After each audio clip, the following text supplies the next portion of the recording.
যেরকম যুব সংগঠনগুলো দেখে এসেছেন তার থেকে আশা করছি আমাদের যুব সংগঠনগুলো একটু ভিন্ন হবে।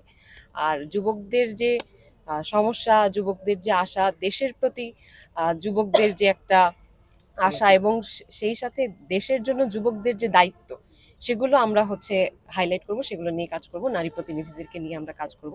নারীর একটা বড় অংশ দেখবেন আপনারা কাজ করে কিন্তু তারা মজুরি পায় না, বা এই ধরনের সমস্যা নারীদের সবসময় হয়ে থাকে। সেইগুলো নিয়ে আমরা কাজ করব, কর্মক্ষেত্রে নিরাপত্তাগুলো নিয়ে আমরা কাজ করব। তো বারবারই দেখা যায় রাজনৈতিক পট পরিবর্তনের প্রেক্ষিতে এই বিশাল যুবশক্তিকে বিভিন্ন রাজনৈতিক দল তাদের লাঠিয়াল বাহিনী হিসাবে, তাদের ব্যক্তিগত এজেন্ডার একটা হিসাবে বাস্তবায়নের ক্ষেত্রে ওদেরকে ব্যবহার করে যাচ্ছে। কিন্তু আমাদের জাতীয় নাগরিক পার্টির আমরা একটা অঙ্গ সংগঠন হিসাবে আমরা চাইবো যে এই বিশাল একটা জনশক্তি খুব সুন্দর সুশৃঙ্খলভাবে দেশ গঠনে, দেশ বিনির্মাণে কাজ করে যাবে। এই সুশৃঙ্খল একটা জনশক্তি অবশ্যই দেশের সামাজিক, আর্থিক, আর আমি যদি বলি আমাদের সার্বভৌমত্ব, স্বাধীনতার ব্যাপারগুলোতে আমরা সদা জাগ্রত থাকব। আমরা চাচ্ছি যে একটি ভিন্ন মাত্রার একটা যুব শক্তি বা যুব সংগঠন হিসেবে আমরা আত্মপ্রকাশ করি, আত্মপরিচয় হোক সারা বাংলাদেশে। আজকে জাতীয় যুব শক্তির প্রথম কর্মসূচি হিসেবে আজকে আমরা জাতীয় স্মৃতিসৌধে পুষ্পস্তবক অর্পণ করেছি।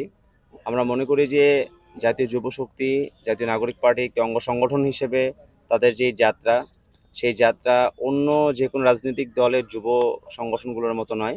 আমরা মনে করি যে বাংলাদেশের মধ্যে গত 53 বছরে যুব সংগঠনগুলো টেন্ডারবাজি, চাঁদাবাজি, ক্যাডারবাজির একটি হাতিয়ার হিসেবে তারা হয়েছে। প্রত্যেক রাজনৈতিক দল তাদের যুব সংগঠনগুলোকে তারা ক্ষমতায় টিকে থাকার একটি হাতিয়ার হিসেবে তারা ব্যবহার করে। সেই জায়গা থেকে জাতীয় নাগরিক পার্টি এনসিপির অঙ্গ সংগঠন হিসেবে জাতীয় যুব শক্তি সেই জায়গা থেকে অবশ্যই একটি ভিন্নধর্মী একটি অবস্থান তারা গ্রহণ করেছে। 2000 শহীদদের আত্মত্যাগের একটি স্বীকৃতি, সেই স্বীকৃতিকে বাধাগ্রস্ত করার জন্য অনেক অপশক্তি তারা রাজপথে বর্তমানে সক্রিয় আছে।